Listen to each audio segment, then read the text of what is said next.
그 속담에 그런 말이 있죠. 10길 물속은 알아도 이 한 길 사람 속은 모른다 라는 말이 있습니다. 이 사람의 마음을 헤아리기가 그만큼 어렵다라는 이야기죠. 다른 사람의 마음은 고사하고 이 자기 속마음조차 모르는 게 현실 아닙니까? 마치 남의 마음을 다 아는 듯 우리는 이야기하지만 이 정작 자기 마음조차도 모르는 게 우리들의 현실이라는 뜻입니다. 이웃 종교인 불교에서도 이 마음을 이렇게 표현을 합니다. 유위에 속한 세계다 라고 정의를 내립니다. 이 유위라는 말은 있을 유자에 행할 위자입니다. 그러니까 유위라는 말은 뭔가 행하는 곳이다 라는 말로 표현을 한 것이죠. 그 말은 무위, 그 반대겠죠. 변함없이 원래대로 있는 상태와는 다른 모습이라는 뜻입니다. 그래서 유위의 세계는 생성과 소멸이라는 게 빈번하게 일어나고 그래서 변화무쌍한 곳이다 라고 그렇게 표현을 했다는 겁니다. 왜냐하면 마음은 이 여러 가지 요소가 함께 어우러져서 지속적으로 만들어가는 공간이라고 그렇게 생각했기 때문이라는 것이죠.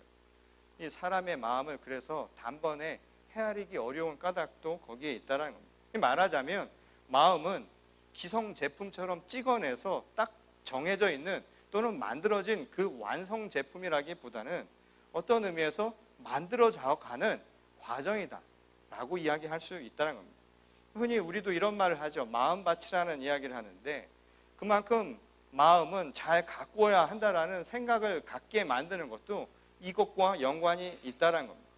그래서 정연복이라고 하는 한국의 한 시인은 인생을 이렇게 표현하기도 했습니다. 마음 농사를 짓는 일이다.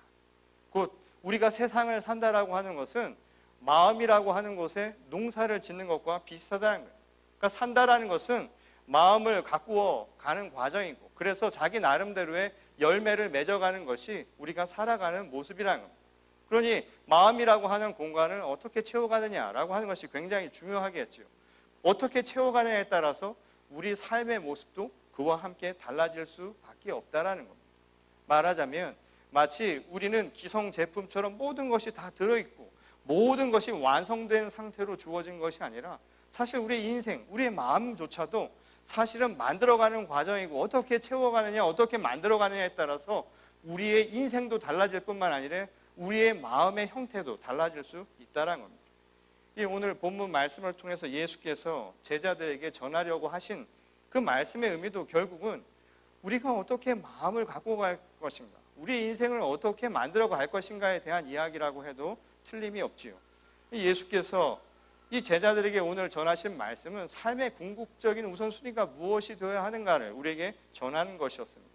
우리 육신의 욕구, 우리가 세상을 살아가면서 우리 육신에 필요한 것을 채우는 것보다 하나님의 나라, 그의 의를 구하는 것이 우선되어야 한다. 다시 말해서 우선순위가 무엇인가를 우리에게 분명하게 말씀하신 것이었죠. 그것은 오늘 본문 말씀에서도 나오는 것처럼 생존에 필요한 것들, 우리가 먹고 마시고 입는 것이 아무 의미가 없다라는 것이 아닙니다. 어떤 곳에서는 그것이 없어서 생존할 수 없는 것도 분명히 있겠죠. 그러나 그 먹고 마시고 입는 것에 우선되어야 할 전제 조건이 있다라고 예수께서는 우리에게 말씀을 해주셨다는 겁니다. 이 생존의 이유가 무엇인가에 대한 이야기라는 것이죠. 왜 우리가 먹고 마시고 입으며 이 땅을 살아가야 하는가에 대한 그 분명한 목적, 방향, 의미, 그 이유가 무엇인가를 우리가 알아야 한다는 겁니다. 이 자칫 잘못하면 먹고 사는 것 자체가 우리에게 삶의 목적이나 이유가 되어버릴 수도 있기 때문이라는 것이죠.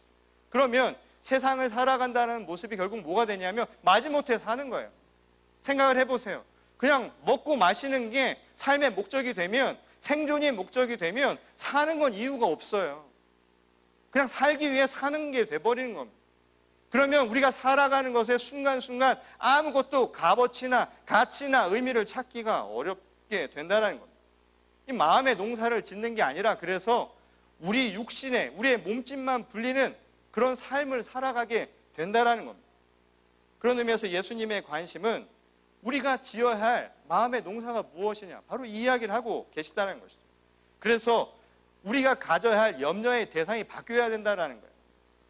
우리가 가진 무언가를 또는 우리들이 그걸 통해서 생존을 위해서만 살아가는 것, 그것이 염려의 대상, 궁극적인 목적이 아니라 그것에 앞서 우리가 고민해야 할 것은 다른 것에 있어야 한다는 겁니다. 그래서 오늘 본 말씀엔 이렇게 표현을 하죠. 가진 소유를 팔아서 자선을 베풀라라고 그렇게 말씀하셨습니다. 이 말씀이 바로 그것을 분명하게 이야기를 해주죠. 이 소유라고 하는 것은 뭘까요? 소유라고 하는 것은 먹을까 마실까 입을까 그 대상이 되는 것을 다 갖는 것이죠. 곧 우리 육신의 필요를 채우는 대상을 의미하는 겁니다. 이것이 곧 소유를 팔라라고 하는 예수님의 뜻이 의미하는 바라는 것이죠. 반면에 베풀어라, 베풀어야 할 자선이라고 하는 것은 그런 의미에서 반대 이야기, 우리 마음에 대한 이야기를 하고 있다는 것을 알 수 있다는 겁니다. 우리의 마음 농사와 관련된 이야기를 예수께서는 하고 있다는 거예요. 근데 우리 인생은 거꾸로죠. 우리가 세상을 살아가는 것은 마치 소유를 끊임없이 늘려가기 위한 것으로 생각한다 이 말인 거예요. 오늘날 우리가 살아가는 이유와 목적이 다 어디 있는가 한번 생각을 해보세요. 어떻게 하면 생존을 위해서냐, 그것만이 아니라 지금은 내가 무엇을 더 많이 증식해 나갈 건가, 재산을 증식하거나 또는 내가 가진 것을 축적해 나가는 것에 더 많은 관심을 가지고 살아간다 이 말인 거예요.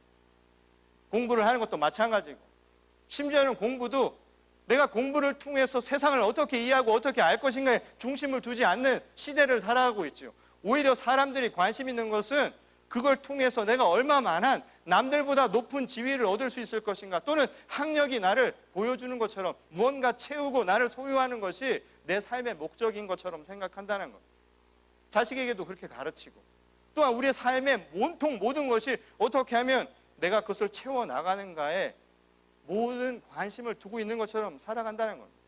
그런데 정말 우리가 삶을 살아가면서 놓지 말아야 할 부분이 있다는 거예요. 그것은 뭐냐면 그 모든 과정 속에서 우리 마음을 의미 있게 만들어가는 과정이 전제되어야 한다는 겁니다. 이것을 예수께서는 자선을 베풀라, 소유를 다 팔아서 자선을 베풀라라는 말씀으로 우리에게 표현하고 있다는 것이죠.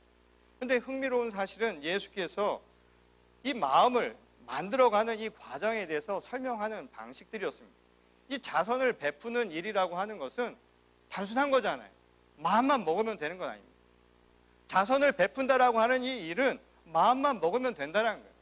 곧 예수께서 하신 말씀은 마음을 어떻게 먹는가, 이게 먼저 선행이 되어야 한다는 것을 가르쳐주고 있다는 거죠. 그럼 마음을 어떻게 먹는가에 따라서 소유를 팔아서 나눠주든 어떻게 베풀어 주든 할 수 있다는 겁니다. 그러니까 마음이라고 하는 것은 굳이 소유라고 하는 것을 갖지 않아도 상관이 없는 것이죠. 소유 자체가 목적이 될 수가 없다는 겁니다. 마음에 우리가 소유하는 대상들을 쌓아둘 수도 없는 법 아닙니까? 한마디로 소유 그 자체가 중요한 게 아니라는 거예요. 그게 우선이 되는 것이 아니라 그 가진 것을 어떻게 바라보느냐, 바로 우리의 시선과 우리의 마음이 먼저가 되어야 한다는 것이죠. 그런데 반대로 생각을 해보십시오. 소유의 관점에서, 재물의 관점에서 바라본다면 완전히 달라지는 거예요. 일단 이 사물 자체가 내가 이 모든 것을 중심으로 생각을 해버리면 사람들은 옴짝달싹 할 수 없다 이 말인 겁니다. 돈 때문에 사람을 죽이기도 하잖아요. 생명을 빼앗는 것도 아닙니까? 그런데 돈이라고 하는 것도 어떻게 보느냐에 따라 완전히 달라지는 거잖아요. 우리에게 10불이라는 돈이 어떻게 마음을 먹느냐에 따라서 완전히 달라진다 이 말인 거예요. 10불의 가치 때문에 사람의 마음이 달라지는 것이 아니라 사람의 마음 때문에 10불의 가치가 달라질 수도 있다는 것이죠. 그러니 지금 우리 마음을 어떻게 가져야 하는가? 지금 예수께서는 그 이야기를 하는 것이었죠. 만일 소유한 것들, 소유를 통해서, 물질을 통해서 우리의 마음을 오히려 따라가게 된다면 그 모습이 뭐와 같냐면 자기를 위하여 낡아져가는 주머니와 다를 바가 없다는 거예요. 자기를 위해서 낡아져가는 주머니에 지나지 않는다. 내 마음이라는 공간이 그 주머니가 낡아져 갈 수밖에 없다는 겁니다.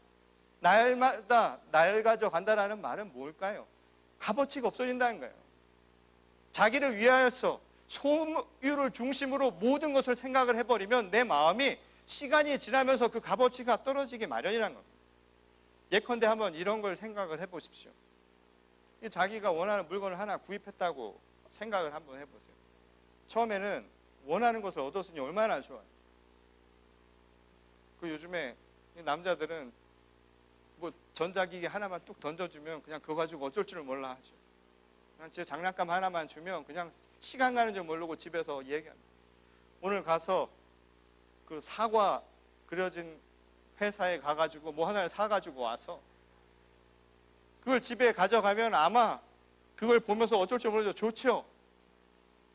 그 마음이 거기 가 있으니까, 온통 가 있으니까. 그런데 시간이 지나면서요, 자연스럽게 마음도 예전만 못해지죠. 필요가 없어질 때가 있고 흥미가 그만큼 떨어지면 그 물건의 값어치는 어떻게 될까요?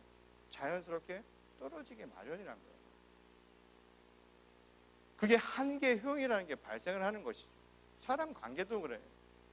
예전에 어떤 한 가수가 이런 노래를 불렀습니다. 한 번 보고 두 번 보면 자꾸만 보고 싶다고. 그 두 번 봐서 그래요. 그렇게 계속 보면 보기 싫어요. 언젠가 그렇게 보고 싶지 않을 때가 올 거예요. 사람도 그래.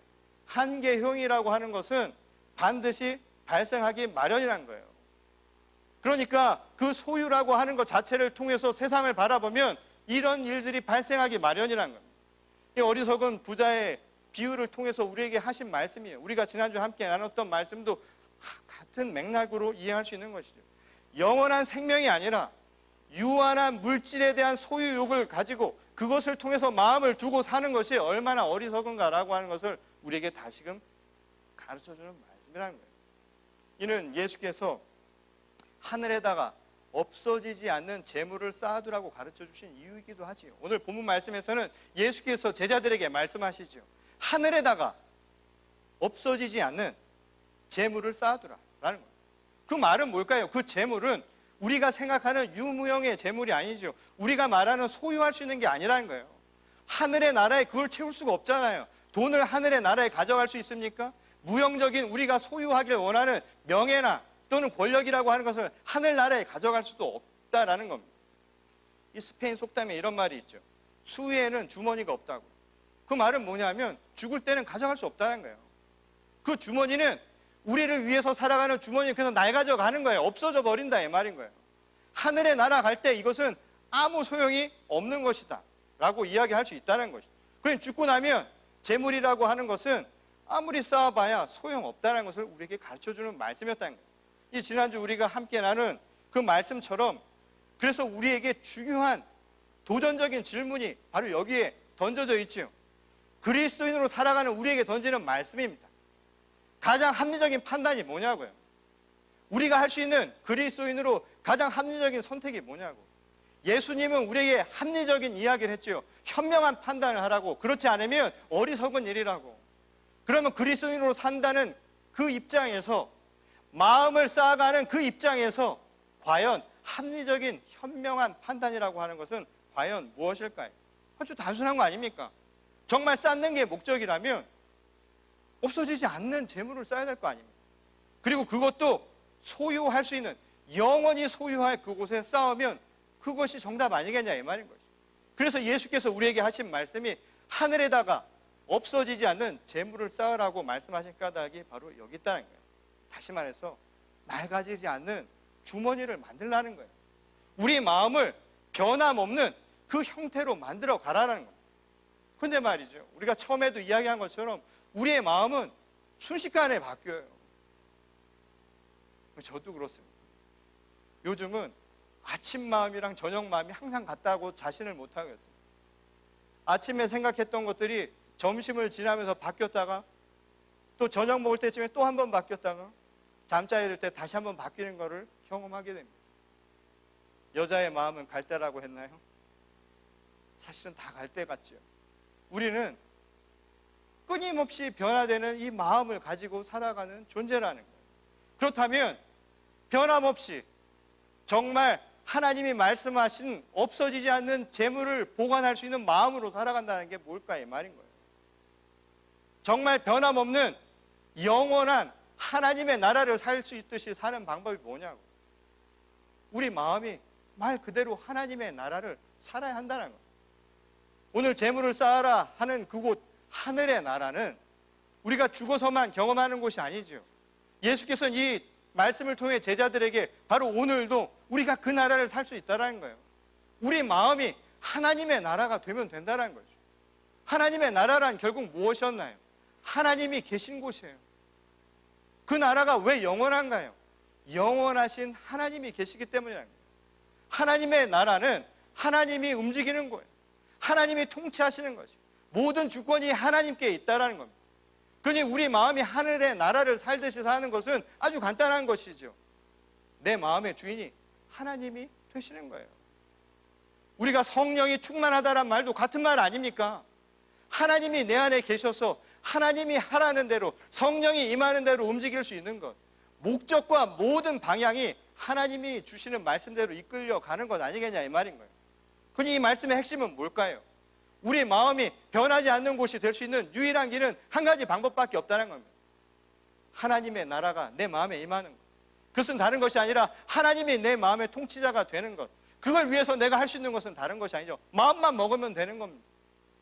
하나님이 내 주인이, 내 삶의 주인이 되어주십시오. 곧 믿음에 대한 이야기, 순종에 대한 이야기를 하고 있다는 거예요. 하나님의 나라에 재물을 쌓는 것.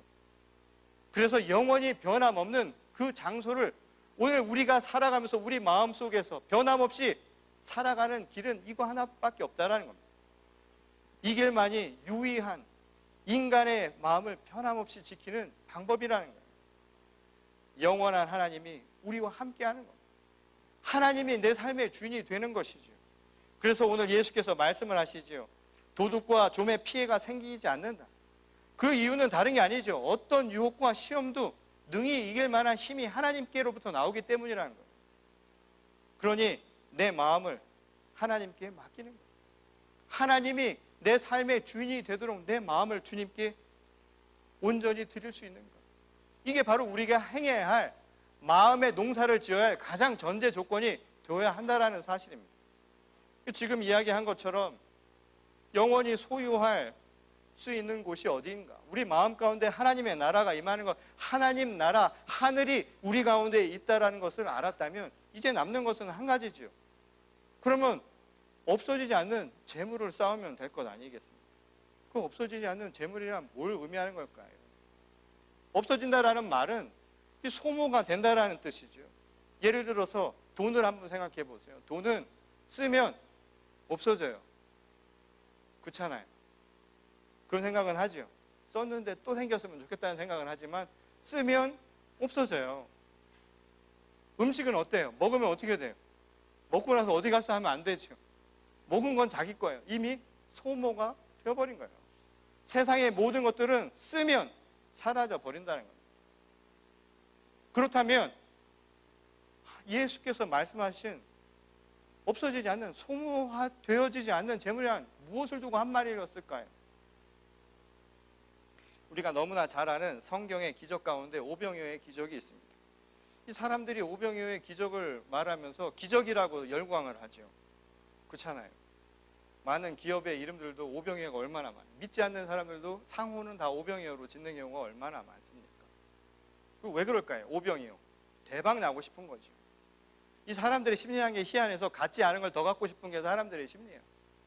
무엇을 먹을까 마실까 입을까를 염려하지 말라고 했는데 우리는 더 먹고 더 마시고 어떻게 보면 좋은 것을 입을까를 항상 생각하는 거예요. 오병이어의 기적이 사람들에게 기적으로 온 잘못된 이유 가운데 하나가 뭐냐면 그 소유를 가지고 생각한다 이 말인 거예요. 왜 사람들이 오병이어를 가지고 기적이라고 이야기를 했을까요? 오병이어가 뭐예요? 빵 5개와 물고기 2마리 5,000명을 먹었어요.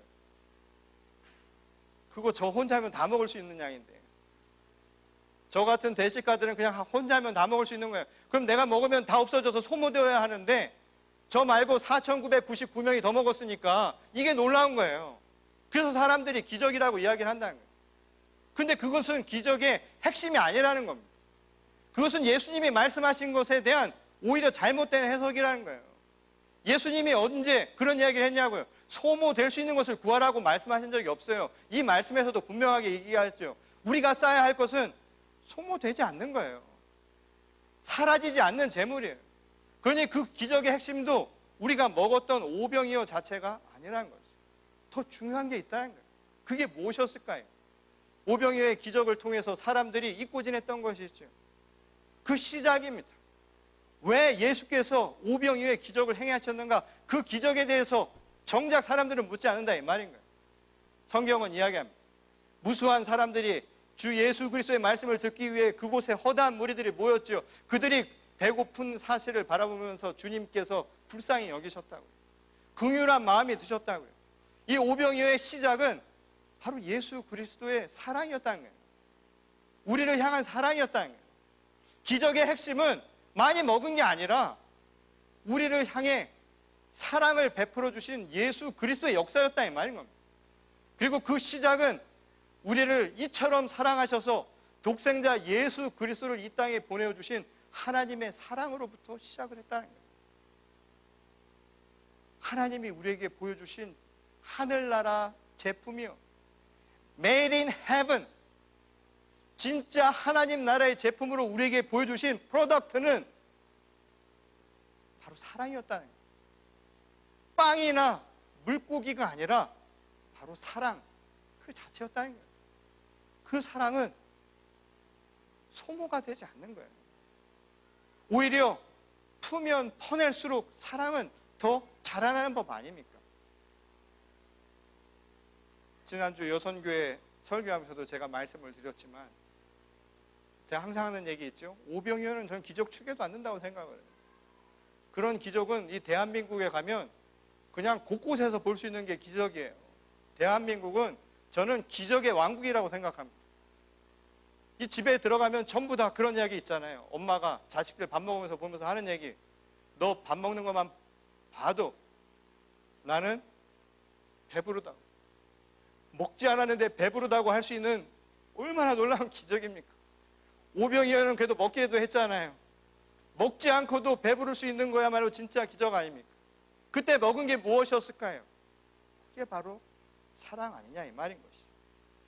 오늘 하나님의 나라에 썩지 않는, 소모되지 않는, 없어지지 않는 재물은 다른 게 아니죠. 바로 사랑입니다. 그리고 우리에게 말씀하시죠. 서로 사랑하라고. 하나님 나라 Made in Heaven, 그 제품은 사랑이고요. 오늘 우리에게 그 제품을 함께 사용하라고 말씀하신 거예요. 우리가 채워야 할 것은, 쌓아야 할 것은 다른 게 아니라 바로 이 사랑을 채워나가라는 겁니다. 예수께서 그래서 이런 말씀을 하시죠. 재물이 있는 곳에 우리 마음이 있다고. 이거 잘 이해해야 합니다. 많은 분들이 돈이 있는 곳에 마음도 있다고, 너 돈 내는 거 보니까 네 마음도 대강 알겠다.